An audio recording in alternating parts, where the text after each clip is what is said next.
We'll now start the second round. Mr. Haddock, I'd like to start with you. A few minutes ago, you mentioned you'd be okay with a new net royalty. But that's not, of course, what's being proposed in S859. How do you think a gross royalty as proposed in S859 would affect the industry and would affect essential mining investment and development? Well, it would be devastating as the testimonies we submitted on the predecessor to this bill showed that kind of royalty would take 67% of the value of the operation. It would take it up from about 30, where we spend today for total government take, to 2/3 of the operation. And that just would make the United States impossible to do business in.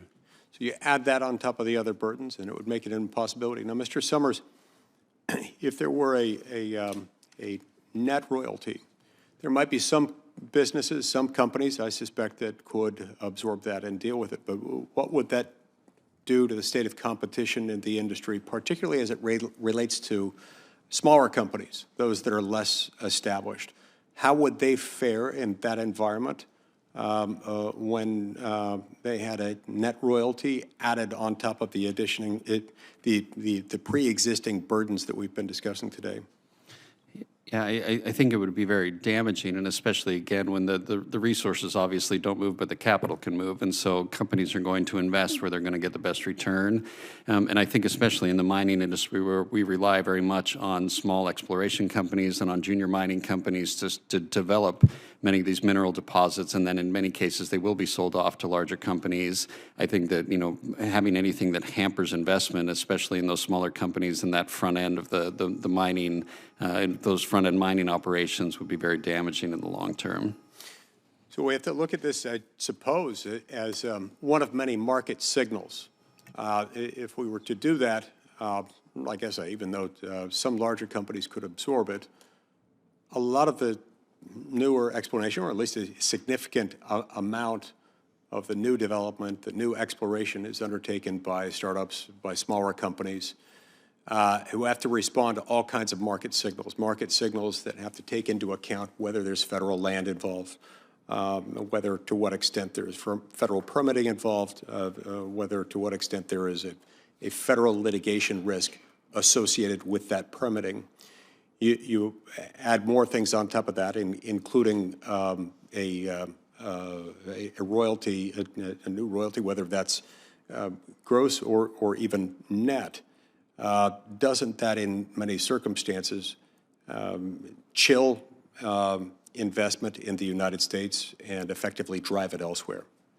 Yeah, absolutely, and I think it also goes in opposition to what many of the states are trying to do to bring investment to their states. So in Utah, for example, over the past few years, we've passed 2 different tax credits that incentivize mineral exploration and also high-cost infrastructure associated with mining operations and other extractive operations. And so if you have the states moving in a direction where they're trying to incentivize production and exploration in order to attract that investment, but on the federal side you're moving in the other direction, then you're really canceling those efforts out. Right.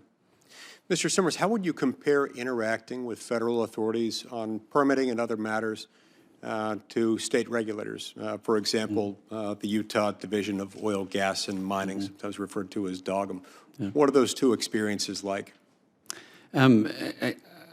I think in many cases, as I mentioned in my testimony, it's very important that we protect primacy for states so that we can manage as many of these federal laws and regulations as possible. But in general, I mean, the state agencies tend to be more responsive because, frankly, we can call their bosses. I mean, we can call, the head of the Department of Natural Resources where DOGM is. We can, call the governor, legislators, and get responses there, whereas, trying to fix problems on a federal level becomes much more difficult, and not to say that we don't have opportunities to influence those agencies through working with our federal delegation and other things, but as a general principle, I think the government closest to the people functions the best, and we find that in regulatory agencies as well.